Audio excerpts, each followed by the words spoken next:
Alright guys, welcome to the third game between aLive and Crank here in the round of 16 at the FnaticRaidCall Invitational. We are on Cloud Kingdom, and to the bottom left in the purple color, the Terran player for Team Fnatic, it is aLive.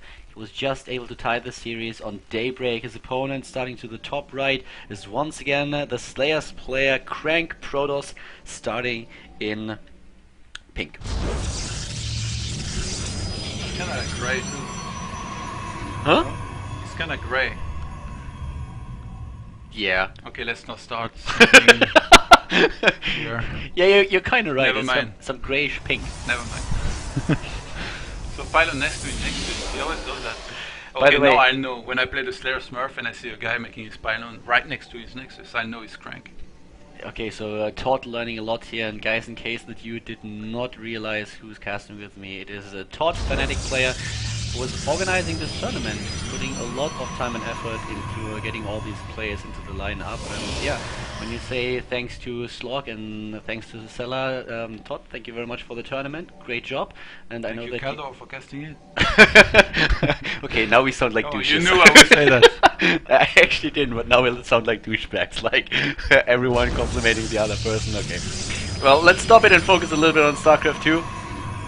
I don't think aLive will go for the same build here as he did the previous games, being the 2 racks and anti-Nexus first build.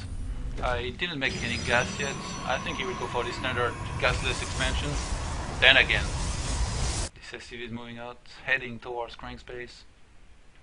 If you play a tournament and you're in the lead with 1-0 and suddenly you find yourself in the third game, does it affect you? Well, it depends on players. Yeah, sometimes it might.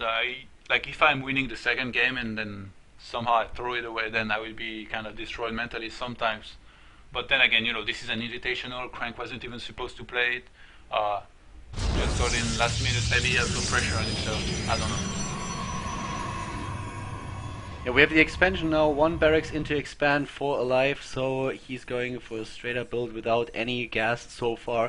We don't see him with a second barracks this time, which is what he played on Antigua Shipyard and on the last map as well, which was Daybreak, the map that he won, so nothing that could punish a Nexus first in this case, but on the 2-player map on Cloud Kingdom, well, Crank is having none of it.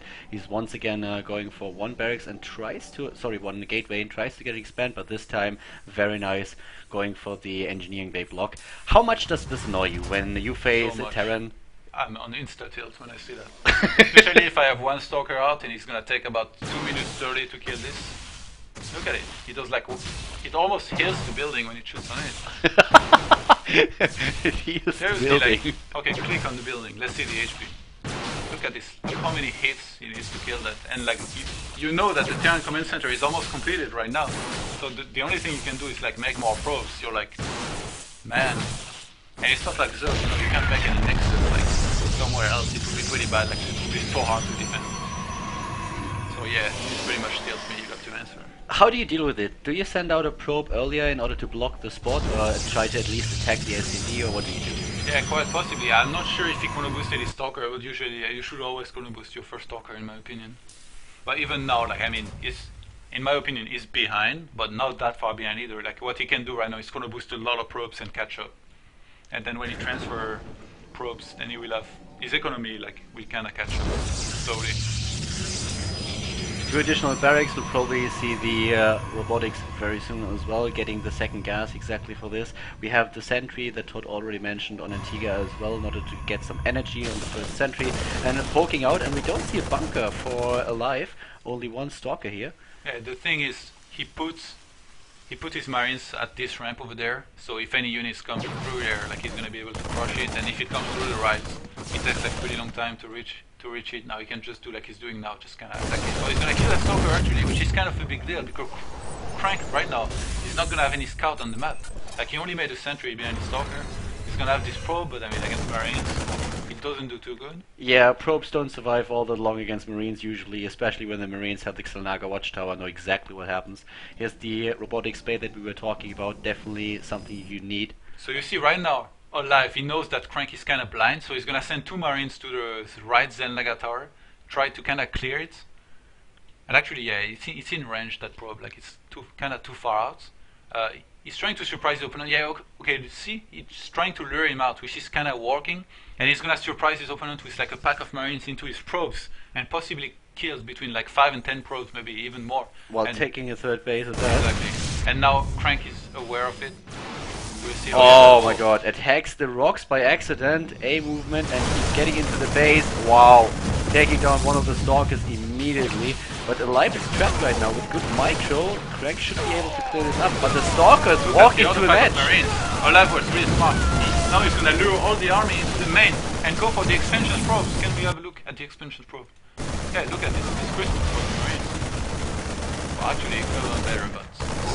I was a bit surprised that Crank would move with his stalkers into this kind of pocketed position, because at this point he just could not save them. He lost 2 stalkers in the main base and he could have saved both of them. Nice forceful now trapping a fair amount of Marines. He needs to be careful with the Zealots though.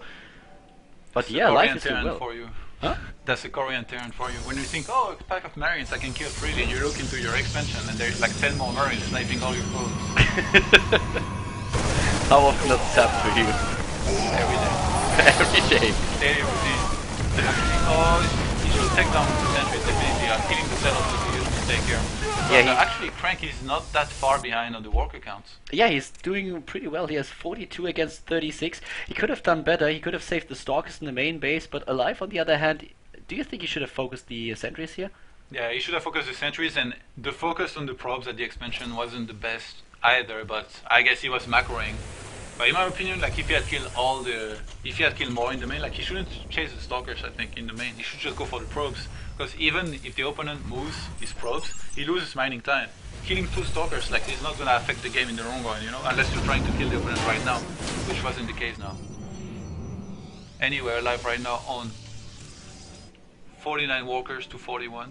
Of course, also those 2 mules in the picture that he has, which will boost his economy a bit. I don't need to mention them, everybody knows about them. And it's free, by the way. Boosting his income to almost 2,000 for some time.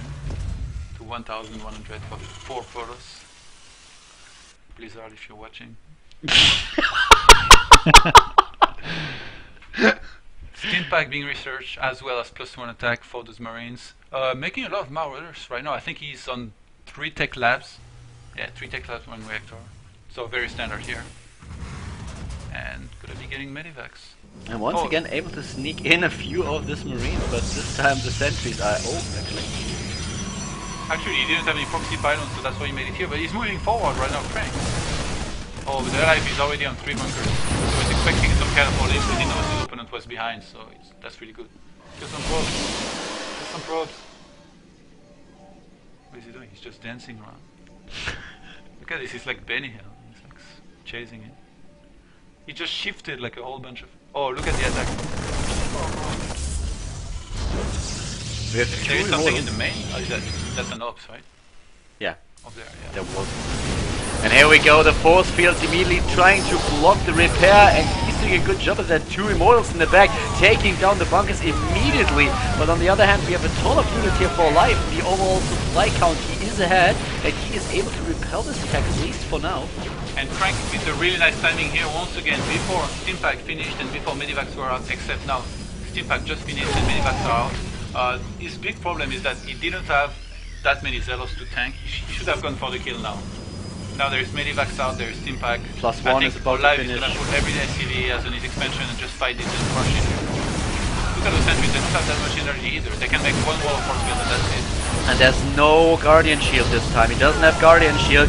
Nice pickup with the medivac. Beautiful. Well done. Dropping onto the high ground. And wow, Crank is in trouble here, trying to warp in once again.